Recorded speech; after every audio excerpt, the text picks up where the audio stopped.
Namaskaram, 1000 names, 1000 stories, 377th name, DEVAAYA NAMAH.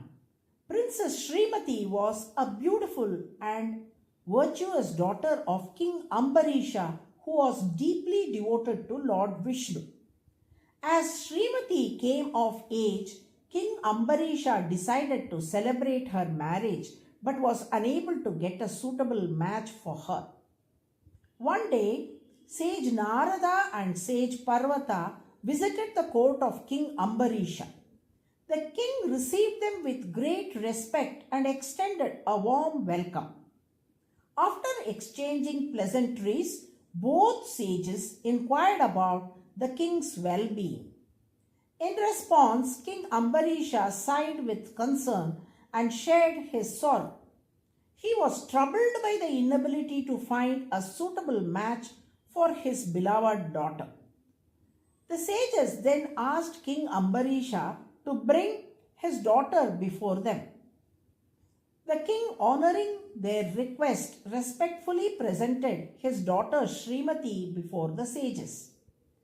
Struck by her grace and beauty, both sage Narada and sage Parvata were instantly captivated and desired to marry her. They turned to Ambarisha and said, "Tomorrow conduct a Swayamvara for your daughter. Let her choose between two of us and marry the one she desires. But you must not invite anyone else to the Swayamvara. Only the two of us should be present." Having given these instructions, the sages took their leave from the royal court. King Ambarisha was deeply troubled. He thought to himself, "Should I give my beloved daughter, raised with such care and affection, in marriage to these aged sages?" But another thought quickly followed. "If I refuse their demand, I may incur their wrath, and their curse could fall upon me and my descendants." Torn between love for his daughter and fear for the sage's curse, the king stood perplexed and helpless, unsure of what to do. Narada, who was very determined to win Srimati's hand, went to Lord Vishnu, who was in Milky Ocean, and prayed fervently. He said, "O Lord, I and sage Parvata alone are going to be there for Ambarisha's daughter Srimati's Swayamvara. And therefore, I request you to make sure that Parvata's face would appear to Srimati alone as a monkey, something that would be frightening and unappealing to the princess." Narada hoped that this divine intervention will give him an advantage. Lord Vishnu, who knows the hearts of all beings, agreed to Narada's request and granted his prayer. He assured Narada that Parvata's face would appear to Srimati in the form of a monkey. A few hours later, Parvata also went to Lord Vishnu. He too sought divine help by praying fervently. "O Lord, I and sage Narada alone are going to be there for Ambarisha's daughter, Srimati's Swayamvara, and therefore I request you to make sure that Narada's face would appear to Srimati alone as a bear, something that would be unattractive and unappealing to the princess." Parvata believed this would help him win the Swayamvara. Lord Vishnu, with his infinite wisdom, granted Parvata's prayer as well.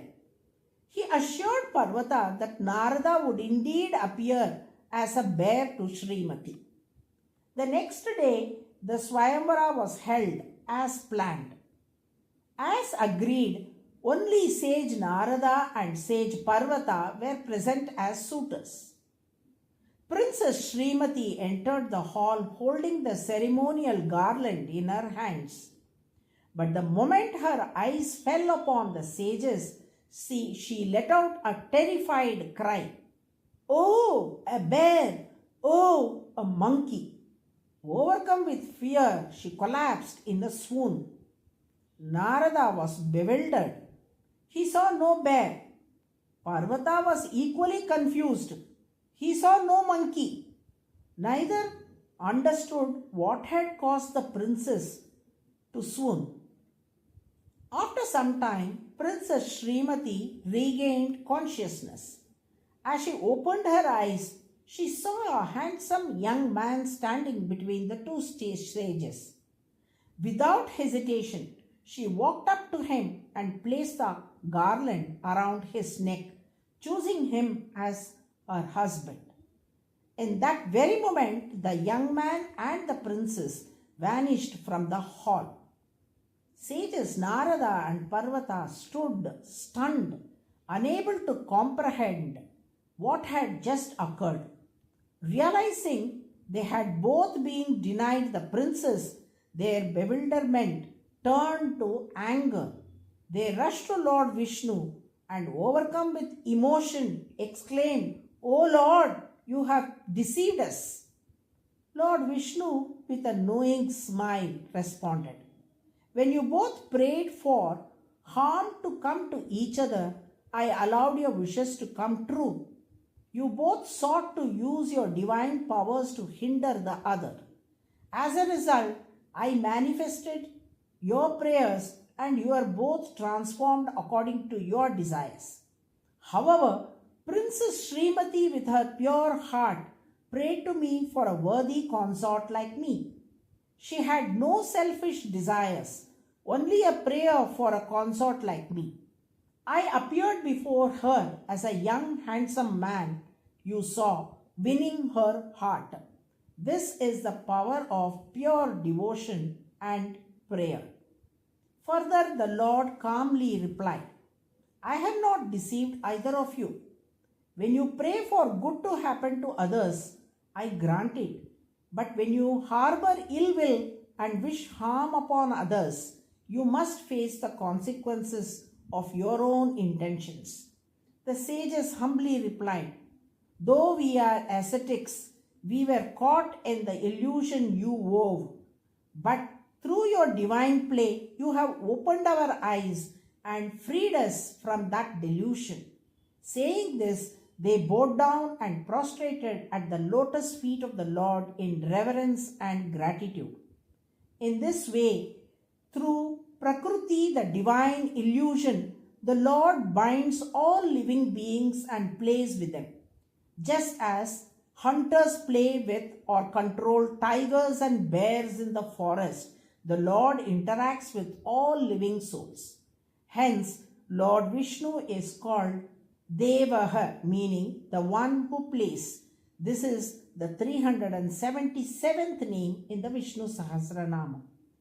Devotees who chant DEVAAYA NAMAH every day will receive the Lord's grace and shine in the realm of divine play and activity. Narayana, Narayana.